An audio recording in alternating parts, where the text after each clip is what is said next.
everybody. Welcome to our Amplify Her Virtual Meeting. Today we have a special presentation because it is coming from an artist to artists, and I think sometimes those are the best ones to learn all the tips and tricks, and this is what Amplify is funded on, which is helping each other and moving each other forward. So I want to thank Liv for doing this presentation for us, and Liv, take it over. Thank you very much. Thank you, Andrea.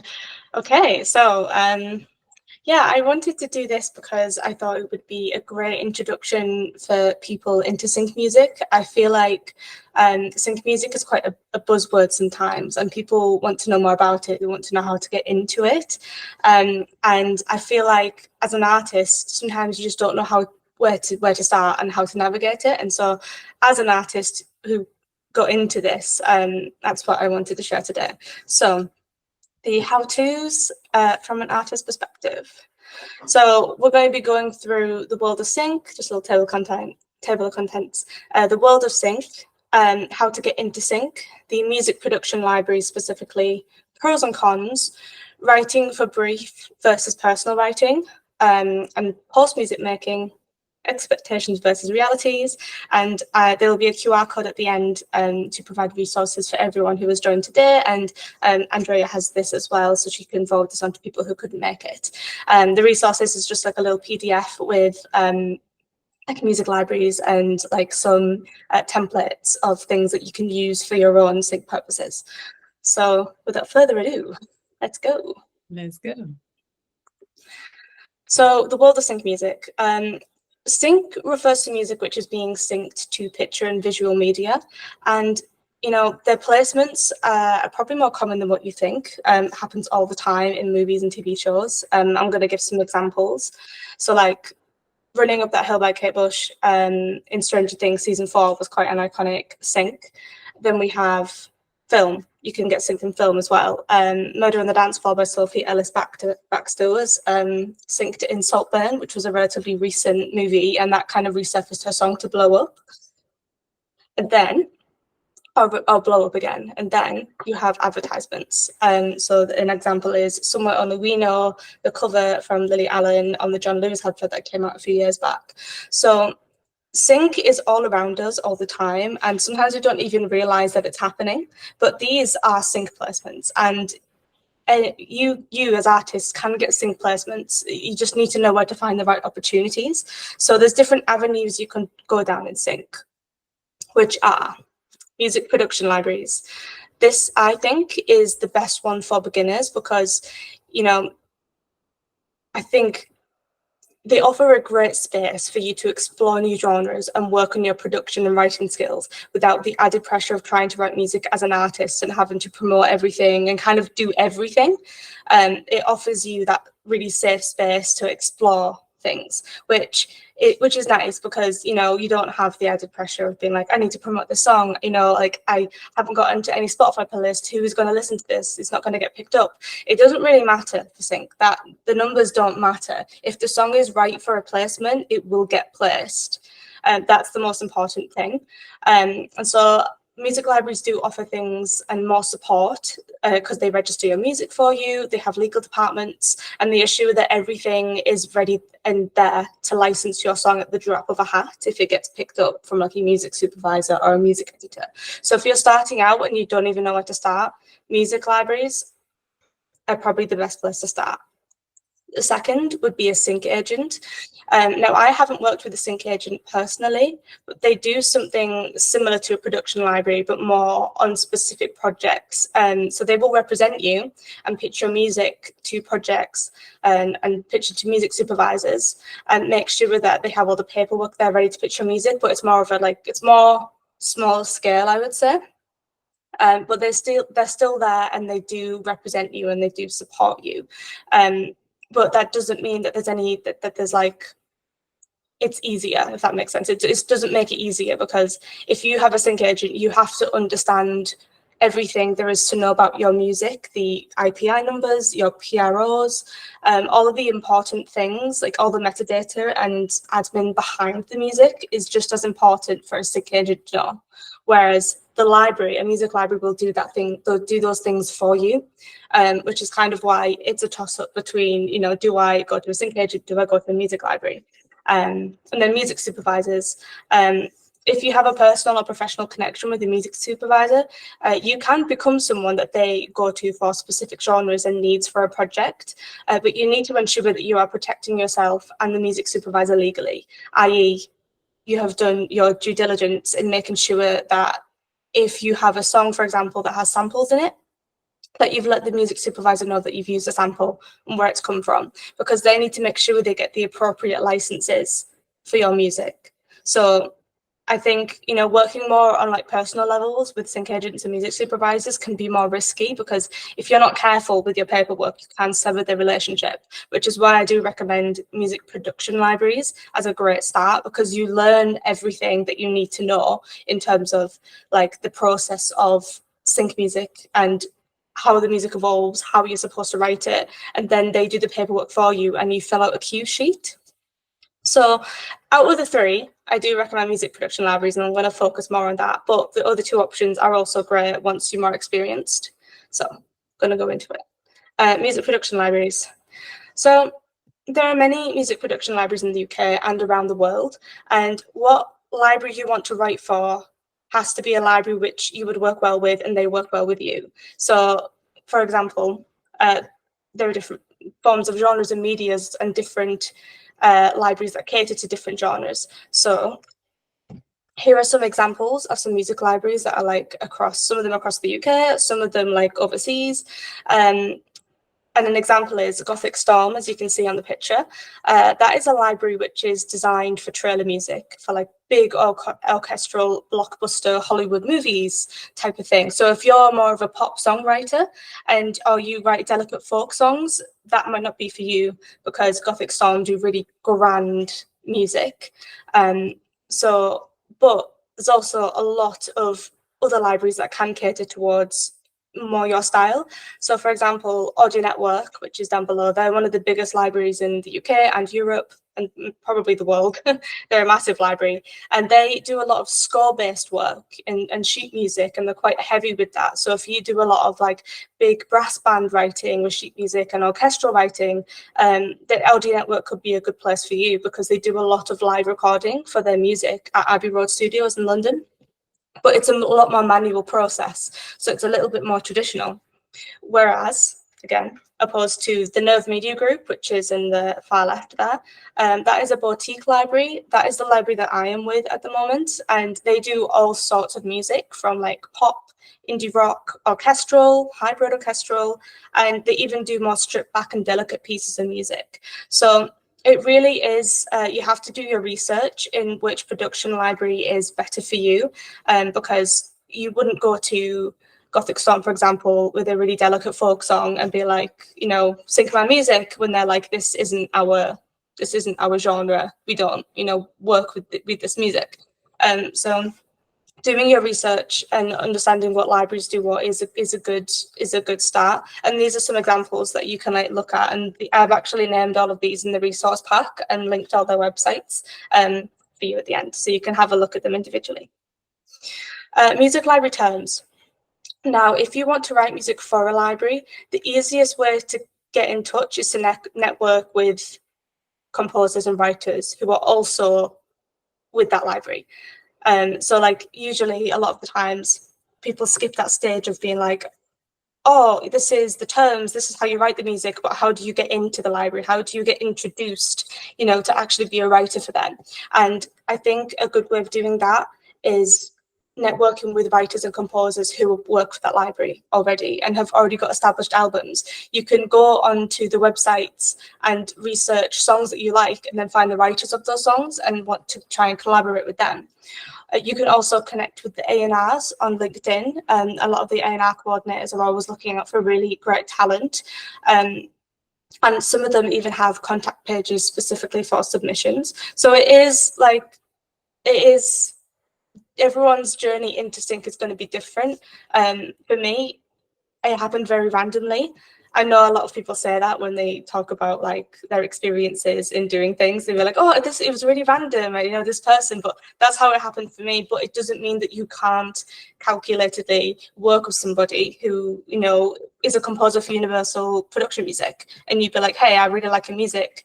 I've got some music that actually sounds similar to yours that I think we could really vibe well musically, and I think we could work well together." And then they might be like, "Yes, let's work on a project." And then that's kind of another way in to the library, and then you can kind of start. But the terms now, say for example, you've gotten through to the stage and now you have been offered a contract. This is the bit that most people aren't aware of. Most libraries do a 50-50 split between you and the library, which I know for a lot of people that seems like quite a big number, but believe it or not, that's quite standard in industry. I've seen it on other contracts I've received. I've seen it with the library that I'm with. 50-50 split is the standard. And what I mean by a 50-50 split is you will own, as the writer, 100% of the copyright of the writer's copyright. So that means there's different copyrights in your music, right? So if you have the writer's copyright, that means the composition, you own the composition in its full entirety. You wrote that song, all of the production, in its entirety, you own the composition. The library own 100% of the mechanical, which is why they call it a 50-50 split. So a really good example of this is actually Taylor Swift. When she was with Sony, she owned 100% of her writer's copyright for her songs, but Sony owned 100% of the mechanical rights. You can reproduce a song and create multiple mechanical rights. You can create multiple recordings, generating a new mechanical right, but you only have one writer's copyright. So owning that is probably one of the most important things you should have. Would I recommend you write a song for a library and then reproduce it and have your own mechanical copyright of that song? No, I would not suggest you do that. But I think it's just good to know and be aware of what you have, what you own, and how it works. Because I feel like a lot of people aren't aware of that. So yeah. Another thing is exclusive versus non-exclusive deals. Depending on what project you're on, it depends on if an exclusive deal is better or a non-exclusive deal is better. Now, I'm trying to figure out a way to describe this.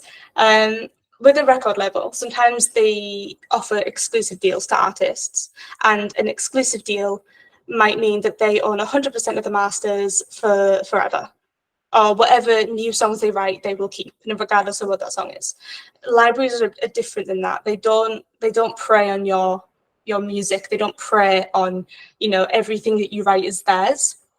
You can give them, you can be picky and choose what you give them, firstly. And secondly, say for example, you are with a library, or 3 different libraries, and you're on a non-exclusive deal on all 3. If you gave the same song to all 3 of those libraries on a non-exclusive deal, that means that each library can price that song differently because it's on a non-exclusive deal. Because if it's non-exclusive, it means that you can take it anywhere.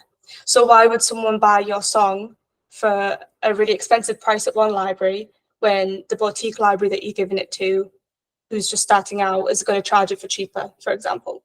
So if you want to start with a music library, an exclusive deal is better, because that means only that library can go to you for that song. Like, only music supervisors can go to that library for that song. And if the song hits the mark for a brief, they'll more than likely sync it. So exclusivity, I would say, is better for music production libraries. If you're working independently, though, a non-exclusive deal would be better, because then you can take that song and do with it what you want after it's been synced to, say, for example, a movie on a non-exclusive deal. Yes, they have it for that movie, but then you can, pitch it towards other opportunities, and it's not tied to something. But with a library, exclusivity is usually better, and I can expand on that with any Q&As afterwards. I'm hoping that didn't sound confusing. Next, get your contracts looked at by a music lawyer. Always. If you don't know what's in the contract, you could be signing something where that, you don't want to sign your writers copyright away, for example. So I always say, even if the library seems nice and legit and, they seem more progressive than other places, always get your contracts checked. And you can do this through the Musicians Union, because like when I first was trying to figure out how to get a lawyer, I was like, I can't afford a lawyer. They're so expensive, and I don't have the money to just pay for a lawyer. I wouldn't even know where to find one. So Musicians Union, through their membership, you can get legal aid and legal help. So I always recommend to people to go to the Musicians Union if you need contracts looking at. Pros and cons. So I thought it'd be good to do a little pros and cons list. I love lists, so this made me happy to do. Music libraries will represent you and make sure your music is not legally infringing on anything else. That is a huge win, because if you're doing stuff independently and you could potentially get copyrighted for something because you didn't have the legal aid or action from a library to be like, oh, this might get flagged. I think you should remove this sample. I think you should remove this element of the song. It might sound too much like this Taylor Swift song or too much like this Ariana Grande song. So a music library can protect you in that regard and guide you with your music. A music library registers everything on your behalf with your PRO, including all of the different versions of your songs, which I'll expand on later. They will also pitch your music for your earning. Sorry, they will pitch the music for you and earn you passive royalty income, which is really good. So you don't have to be the one constantly trying to pitch your music. They do it for you. And then you can earn passive royalty income. So every few months, you might just get like a random royalty check or like a big royalty check and be like, oh, wow, like I didn't even know I got all these sync placements, because they do it in the background. And it is a good way to earn passive money. The more music you have released with libraries, the better. The more the opportunity to earn lots of passive income is greater when you have lots of music in a library. It's kind of like having products on a shelf at a supermarket. The more that you have on the shelf, the more that you're going to sell. And the money that will generate with your PRS checks will just become bigger and bigger, like year on year, the more that you write. That's how they say it should work anyway. Some of the cons: you don't have a say on what media your music is synced to. That's quite a big one. So if you're pitching to independent opportunities, you can pick the specific opportunities you want your song to be on. With the music libraries, they'll just pitch it, regardless of, it being synced to something you might not like or watch. So that's something you have to be aware of. The percentage split is quite big to the library, and if you work with like a producer or another writer, then usually you split your 50 with that writer. So then it ends up being a 25 to 50 split. That's something that you also have to be aware of, that if you decide to work with somebody because you want to get an album out faster, you are giving half of your writer's share then to another person to collaborate with. You can pay them outright. You can pay a producer to work on an album and then you retain your 50%. But that's up to the individual. If you have the funds to do that, go for it, I would say. But if you don't, I think, the more music that you write and the more albums that you get out or the more tracks that you get out, the better, which is why a lot of people work in pairs. But you can do it on your own, because I've been doing stuff on my own as well. Okay, and then, so in some of the last few, your music can end up being published on the library site and not distributed on streaming platforms. So say, for example, you want to do both, you want to release music for sync, but you kind of want it to be on your artist profile, like you want it to be act as both. Some libraries do that, some don't. Like Audio Network would never do that unless they decide one day that they will, but right now it's not like that for quite a few libraries. The library that I'm with might be an exception, because they do offer that service. They offer, if you release an album with them, obviously that album's on their website for them to sync to projects and for people to look at, but I can also decide if I want any of those songs releasing on Spotify, whether it be as a single or as like an album, and I can choose my own album art and things. So they are quite accommodating for artists if you do want to do both at the same time in that way. Okay, writing music for brief versus personal writing. This is a tough one. Someone asked me a question recently when I was talking about writing to a brief, because I think it can be quite a daunting task. A lot of artists and songwriters, myself included, we write from the heart, and I think a lot of us write from personal experiences. And so writing a song that's from a brief can feel strange because it kind of feels too constructed or too, too I guess too constructed. That would be the way to describe it. The way that I see this is you should channel some of your emotions into a brief, but treat it as a piece of music that you wouldn't get too personally attached to.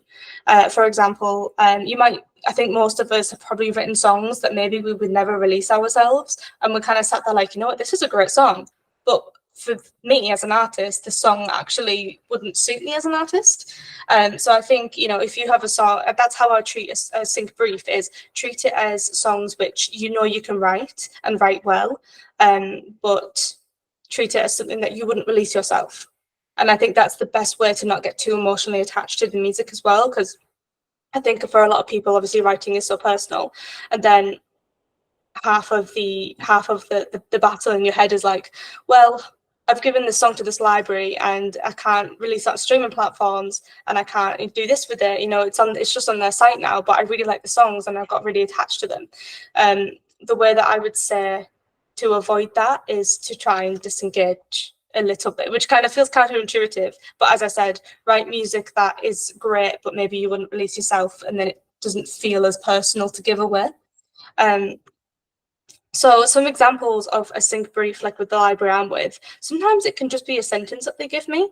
They can be like, oh, we want an album in a bubblegum pop genre in the style of Katy Perry about having fun. It could be as like simple as that. And then they're like, go and write 6 songs, like based on that brief. And then I kind of like the stripped back brief, if I'm being honest, because for me, it forces me to expand my creativity. It forces me to kind of go outside my shell and figure out new ideas and new concepts for the songs. So I quite like doing that. Another example would be, we want a female empowerment album in the style of Billie Eilish in an electronic pop genre. So these are quite like one-line, simple briefs that you could be given from a library. And usually they will give you like song references as well, so you can listen to those references and you can take inspiration from them. An example of female empowerment as well. I'm actually writing an album on female empowerment at the moment, and it's funny because for some people, female empowerment could be like, I am single and I am going out on my own, I don't need a man, sort of thing. And for other people, female empowerment can mean, being independent, being my own woman, I am more than just my body, type of thing. And that's kind of how I took the approach to the album. So you can interpret it in many different ways, and the library that I'm with aren't too specific on the concepts. As long as the music sounds good, they like the different, they like the vibes. They like the vibes. Qualities of sync music. So usually they like simple lyrics and concepts with great production. This is probably one of the most frustrating things I found about sync when I was first getting into it, because as someone who has spent a long time learning how to produce music because of this, I feel like we are in an age where lyrics and concepts of songs are overlooked more than the music production side of the songs, which I find a bit sad, because for me, writing songs is about stories and it's about storytelling. So I really love that side of sync. I love that side of writing music. But with sync, they like simple lyrics and simple concepts. So writing something that's maybe related to mental health, they might not want as much because it might be too personal.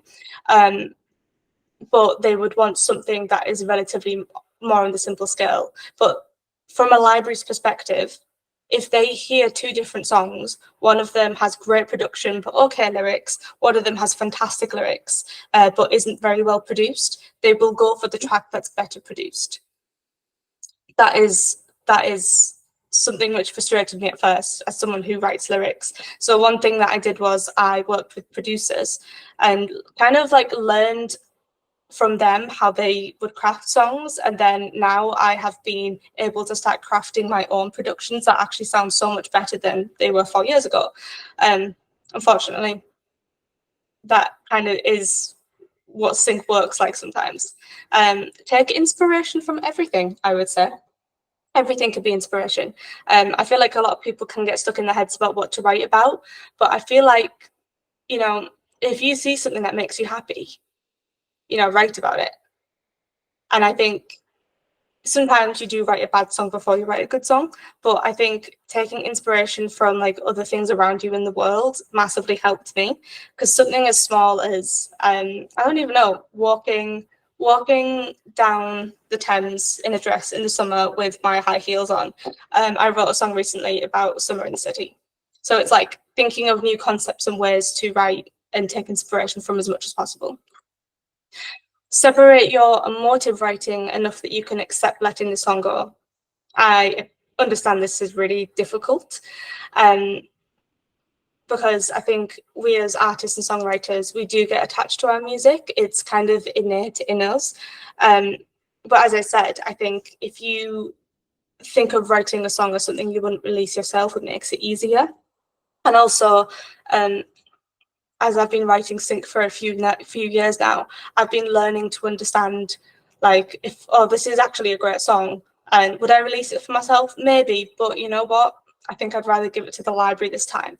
And mainly because there is a lot of work with, you know, releasing music, you know, with the music videos and photo shoots and promotion and trying to get onto Spotify playlists and then performing. Sometimes in my head, I'm like, if this song can get synced to something, and then that song blew up a few years later because it got synced to an episode of a TV show that then got popular later on, that can very well happen. That's just something to bear in mind. Sophie Ellis Baxter is a perfect example of that with Murder on the Dance Floor and Saltburn. So like your song could be years old and it could blow up years later. Yeah. Simple structures are better for sync, and everything has to develop in a way that makes it easier for editors to use in a song. This is quite important. So editors are going to be the people who are using your songs in sync, and they need it to be simple enough that, say if you have like a middle 8 section that changes tempo twice, that's going to be very difficult for an editor to gauge, like where they can put the music back in where it's going to fit again. And also like making sure you don't change keys too much, because then if they like the end of the song and they want to link it to the beginning of the song for like a short, I don't know, 15-second advert, for example, and you're in a different key, then they can't link the two. So I think it's really important to have more simple structures that build in the song over time, like 4-bar intro, 8-bar verse, maybe 8-bar chorus, then another 8-bar verse, 4-bar bridge, and then kind of go in that way. Don't get me wrong, there are libraries that probably would like more of the interesting or more interesting or different genres. If you write something that's like really funky, they might be like, yes, we love this, we want this. Again, it can be library dependent, but as a general rule of thumb, a lot of them like simple structures. Commercial writing sells. I hate saying that because, you know, it sounds frustrating when you have genres that are more niche or genres that, you know, are more unique, because I've written indie folk things that maybe aren't that conventional. But learning how to write commercially can be a massive help for you. I am referring to more like pop music or like songwriting, but even so, you can apply this to orchestral music and different forms of instrumental music, because libraries don't just take songs, they take instrumental and orchestral music as well. A lot of them actually love orchestral music. So it really just depends on what genre you are writing as well. Yeah, you can do both songs and instrumental music. Then Oh, this is an example of an indie brief. So I showed you two like sentences that were part of like a library brief, but this is an independent brief. So if you're with a sync agent or a music supervisor, this is more specific. But I wanted to show this because it's like this could be real. I took a brief and adapted this so it, I wasn't ripping off someone's brief, but you get briefs that look exactly like this, where it's like, oh, medical series needs indie folk song, 6,100 sync fee. And then they'll give the terms at the bottom. So it's like, these briefs are more specific in their writing, which sometimes I can find a little bit difficult if they want something that is very specific, because that means that that song might only fit that specific show. But as you can see, the money, if you got it, is quite nice and it's upfront, which is different to music libraries. A lot of music libraries give you back-end royalties and not an upfront fee. Some do, but indie briefs, you get an upfront fee straight away. But they give you a music description and what they want. They give you a sound alike, like a reference track, the era, the tempo. They give you all of the information that you need to write the song, which is actually very useful. And then they give you rights. So this one says one-stop shop required. You must own 100% of the music, composer, publishing, and sound recording rights. One thing about indie briefs is that's why indie briefs don't go through libraries, because they want the composer to own everything most of the time. You can work with somebody and both of you own the song 50-50 collectively, and they'll also accept that as well. But usually they're like songs which aren't published by a library in this case, which means for a lot of people it's accessible to do, because if you don't get a sync deal or you're struggling to get a sync deal, independent ways like this are great to get into. And in the resource PDF at the end, there will be a link so you can find opportunities like this. Post music making. After you make the music, there is a lot of maintenance and admin you need to do to ensure your music can be found, licensed, and is actually usable. Firstly, you should have alternate versions of your songs. This increases your chances of a song being picked. So instead of just having like a main mix with your vocals and the master, you have an instrumental version. Then you have a light mix that maybe doesn't have really heavy bass and drums. And then you have a version that's 60 seconds with your voice, one that's 60 seconds without your voice, and 30 seconds, vice versa, and then a sting. If you don't know what a sting is, it's basically like a 5 to 10 second ending of your song, or somewhere where it can be fitted in at the end of an advert.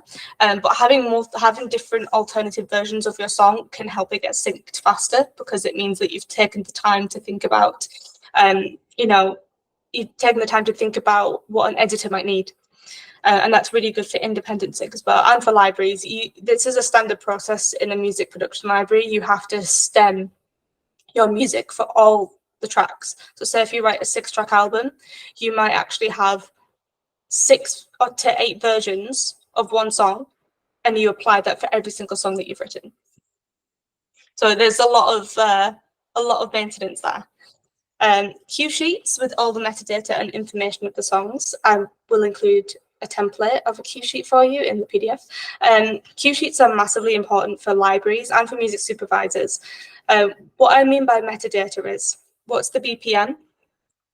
What's the song title? What's the song key? Time signatures, track duration.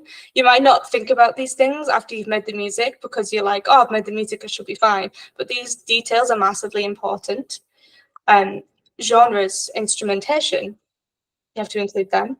The mood and vibe, this is probably one of the most important, and the bit that I find the most frustrating, just because sometimes I'm like, oh, I just want to get it done. I just want to I want to have this music finished and out, but then I'm stuck there with the cue sheet.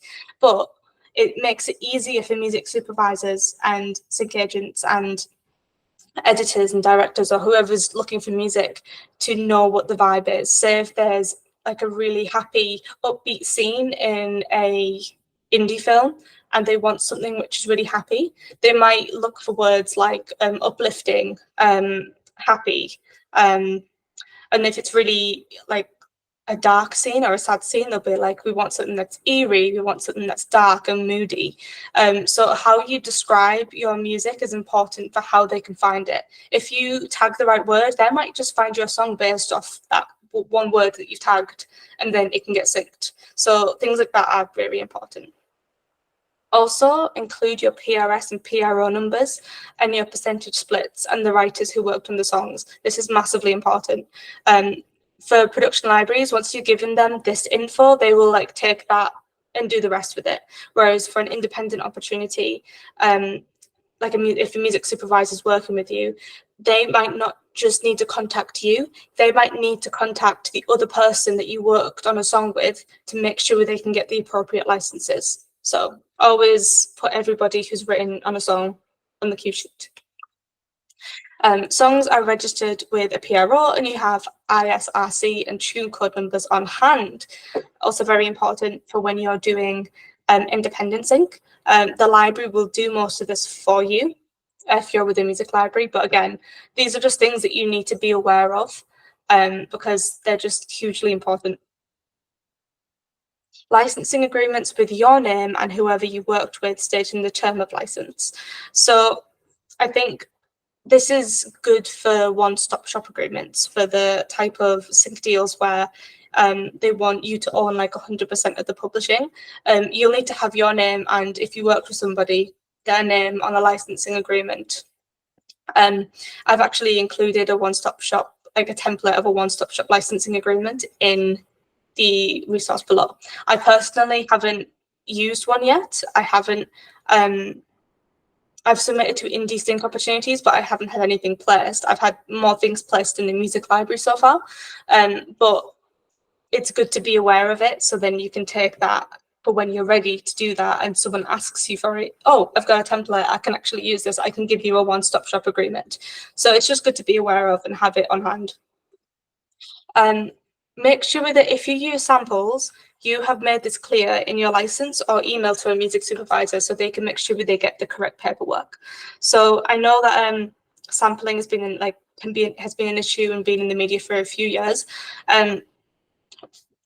Splice is a good example of this. So I know a lot of people use Splice, and I've used it myself as well. But if you're going to use a sample, you should try and manipulate the sample to a point where it's not too identifiable anymore. Because if you don't, someone else could use that same sample, and then all of a sudden you're getting sued or copyright infringed because they've used the exact same sample as you did in a song and you didn't change it enough, and then they're like, you've stole my music. And that just, you need to protect yourself, I think. Well, I don't think you should protect yourself. And I think that is something that you should be aware of, because if you have a sample that you've used and you don't think it's a big deal to mention to a music supervisor, legally they can be liable for that, because and you as well, you and the music supervisor will be liable, because then another film studio might be like, that song's in our film, we're suing you. So you need to be aware of that. It's I feel like I make it sound a bit scary, but the likelihood of it happening is like rare. But I'm just saying it's a possibility, and you should cover yourself on all costs, I think. Expectations versus reality. So sync deal doesn't mean instant success overnight. I think a lot of people think, especially with publishing deals, like with a record label as well, they're like, oh, this is gonna make my career.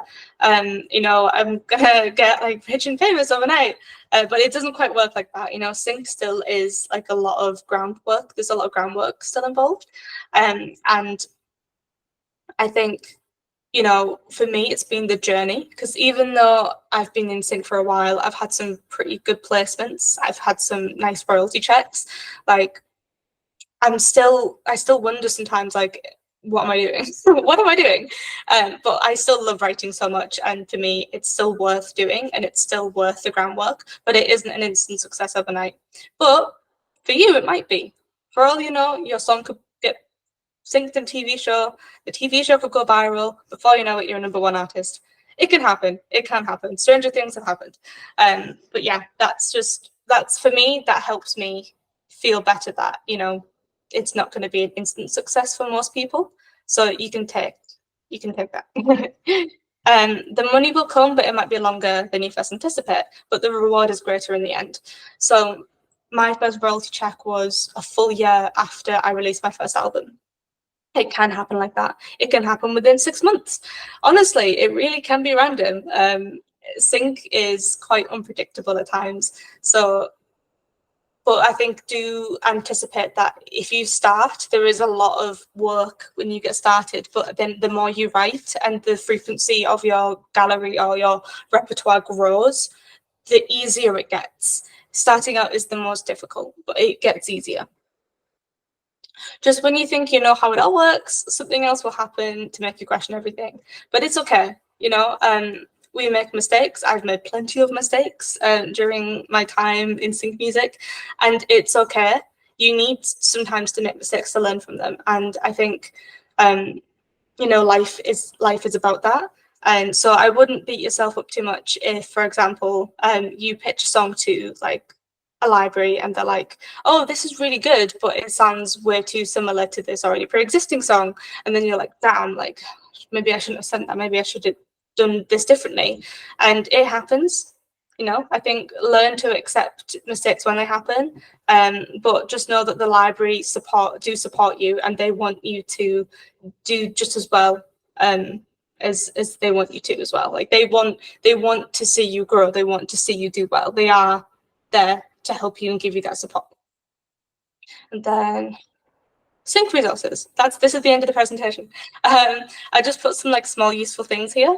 There's a QR code if you would like to use this QR code. It takes you to a PDF with some like links to templates of cue sheets, one-stop shop agreements, links to different music libraries. So you can like take that and use it as you will. And then some useful things. Yes. Musicians Union membership to give you music lawyers.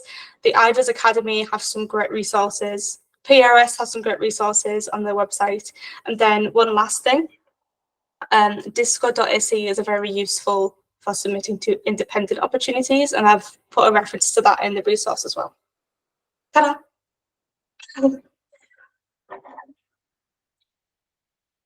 Amazing. Thank you so much. That was great. Lots of info. I'm going to start with some questions that we asked at the beginning,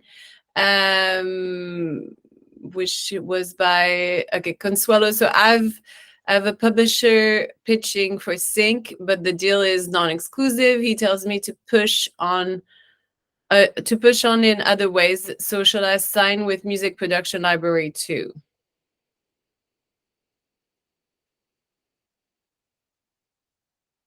Or Liv, you're muted. You're muted. Sorry. Okay. I'm just going to read it as well. Can I just add something? Sorry, but I don't do library music. I do songs from the heart. I don't do 90 seconds adverts. So I don't know. No, that's no worries. Sorry, I'm a bit of a slow reader, so I'm just kind of going over the question. Tells me to push on in other ways. Shall I sign with the music production libraries too? I think that is honestly that is like up to you and what you think is the best decision. Non-exclusive deals. I think it depends on the individual. It depends on the song. So some publishers like music libraries, non-exclusivity isn't as good. But if it's like a one-off thing, something that's non-exclusive, I think is fine. If it's like a one-off publishing deal or a one-off like project sort of deal. Shall I sign with music production libraries too?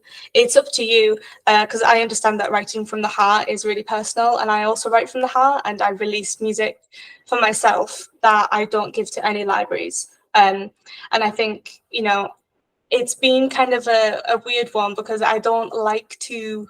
I'm for artists, and I am for like pro indie artist. But it's kind of funny when you write music to specifically market for commercial use. I think honestly that is a personal choice. If you want to go for some music production libraries, there will be some that really value your personal writing. I will say that, but it's whether or not they're open to submissions at the moment. I hope that answers your question. Awesome. Thank you. I have a question. When you write for music briefs, what's your turnaround in general? Oh, excellent question. For me, as soon as possible, but that can vary. So I wrote a song recently that was for Sync Brief, and I think it took me like a week to write it. And that was with like concept production, then like recording the vocals, and then going through mixing. I'm not a mastering engineer, but when you can't afford a mastering engineer, sometimes you just got to do stuff yourself. So I think sometimes it takes me a week, sometimes it takes me a month. The sooner the better, I'd say. For a music library, it doesn't matter as much. For an independence opportunity that has a deadline, I would say as soon as possible. So like if you can make it like a week to 2 weeks, I would say go for that, but everyone has their own process. Okay, cool. Thank you. And have you, when you don't use those, if they don't take the songs that you write, what did you do? What do you do with them? Do you submit them to something else? Do you keep them? Yeah, exactly that. I kind of build up this repertoire of music that I could just then pitch again. I think that's the beauty of writing music, is that, you know, you can write in multiple genres for different types of for opportunities that are around, and you can bank them. If you decide you want to release them, you can release them and pitch them for opportunities.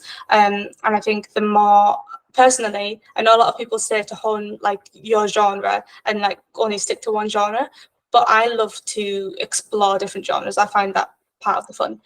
So I always think like the more music, the better. Okay, cool.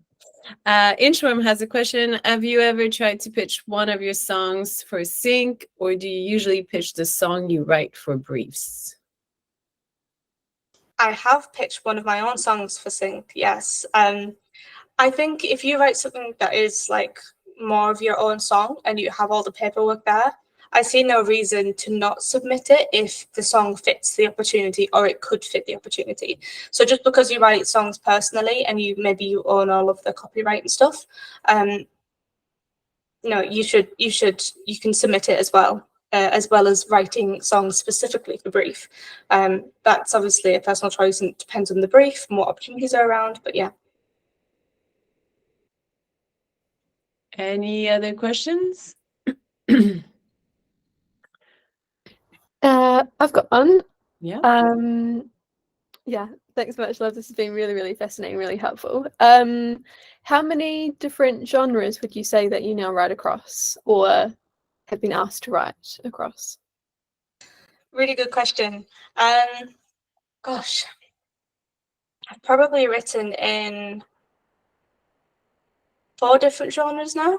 They are a lot of realms of pop, but I've written like rocky music. I've written electronic pop.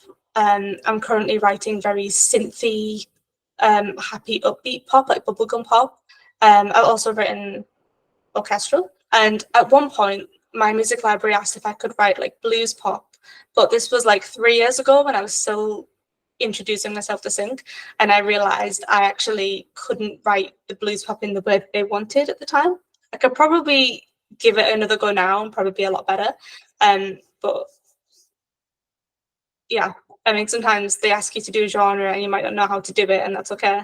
But I'd probably say like between 4 and 5 genres. Cool. Does that answer your question? Any other questions? Do you do everything from writing to mastering? Sometimes, if I'm working with a library, no. I tend to focus on the writing if I'm releasing music with a library specifically, because what I tend to do is I write the songs, I'll produce them, then sometimes another producer might come on board, so there'll be co-producing happening, and then usually we will have a mixing and a mastering engineer come to finish the rest of it. But what I will say is, because some libraries have in-house mixing and mastering engineers, which is great, but then they might take a percentage. Usually it's a small amount. They might only take like 5%. So if they only take 5% for mastering, you can take 2.5% from each person who worked on the production and the writing. But if I'm doing everything on my own for an independent sync opportunity, yes, I will try and do everything on my own. I will try and pay for mastering when I can, but sometimes I'm not always in that position, and you know, it happens. But if I'm with a library, I will have a mixing and mastering engineer do that. Cool. Any other question? Yes. How should the song be sent to libraries? I have MP3 waves, stems, Google Docs, private links. Should I first send a tagged demo in case I'm not successful, or all the files? That is a really great question. Gosh, I hate saying that every library is different, but they are. I would say for the library that I'm with, they use Dropbox, for example. So I think Dropbox is a good shout. But something which I think to be a really useful tool that includes all the tagging, so you can include all your metadata, is disco.ac. A lot of places will use Disco. A lot of independent music supervisors will use Disco, and I would recommend, if I'm going to choose just one, I would recommend disco.ac. And you can send private playlists, public playlists, and all the metadata. And when you send a playlist to somebody, they can then save that onto their own Disco, and then they can see all your metadata that you've included. So I would probably say that a lot of independent music supervisors use Disco because it was made from music supervisors for music supervisors. Yeah, that's great. Thank you. Great question, great answer. Yeah. When you sign away your mechanical rights, do you usually do so in perpetuity, or is there a scope to negotiate a limited term? Excellent question. Usually it's signed in perpetuity. In the instance of if you sign with a music library and they state that in your contract, the only time I can see it not lasting forever is if the library is like bought out by a record label or something, or if a record label is so interested like in the music that you've written, they're willing to buy it out. Usually it's in perpetuity because for a lot of stuff they need to sync it globally, right? So it's a lot of stuff will be worldwide, you know, now with streaming and whatnot. So they usually say perpetuity. Is there scope to negotiate a limited term? I'm not 100% sure. I've never negotiated that. I think that is something you could absolutely try and ask. As far as I'm aware, it's forever, but I know there's nothing stopping you from, you know, asking the question, and they might turn around and be like, you know what, yeah, we can give you like a limit. Yeah, I think that's a great way. It's something to say out loud. By the way, I've had an opportunity where I asked to negotiate the term of the length of them owning the song, and they went from 80 years to 40 years. So it's a little something, but it still makes a difference. So you never know. It was an amazing presentation. You have the barcode. If you need anything, please let me know. Or if you want to contact Liv and follow her on her music journey and support her, please do, because she's also an artist and she's also doing her thing just like us. So yeah, make sure to support her and follow her on her socials and listen to her music as well. Our Amplifier event we have coming up, we have we'll be in Brighton Wednesday and Friday. If you are in Brighton, please come and see us. And then we have Coffee Morning on the 24th of May. I'm here, we're here. And yeah, thank you so much for joining. We're right on time. I love it. Liv, you're a rock star. And yeah, are you performing soon, or is there anything we could support you on? I'm not performing at the moment, but if you want to support me on Spotify, I have songs on there at the moment, and I'll be releasing another album this year and releasing a lot more singles, so you can support me in there. And if anyone has any questions that I didn't answer today, I didn't see, because I know sometimes the chat goes wild, please email me. My email is I'll include it here. I should have actually included that at the start. You can also contact me through my website, but my email is liv@livclark.com. Try to make it as like easy to remember as I can. I'm going to put it here for people. So if anyone does have any questions, please let me know. And you can also contact me on social media as well. And I'm on the Amplify Her WhatsApp group. So let me know. Amazing. Thank you so much, guys. Thank you, Liv. Bye. Bye.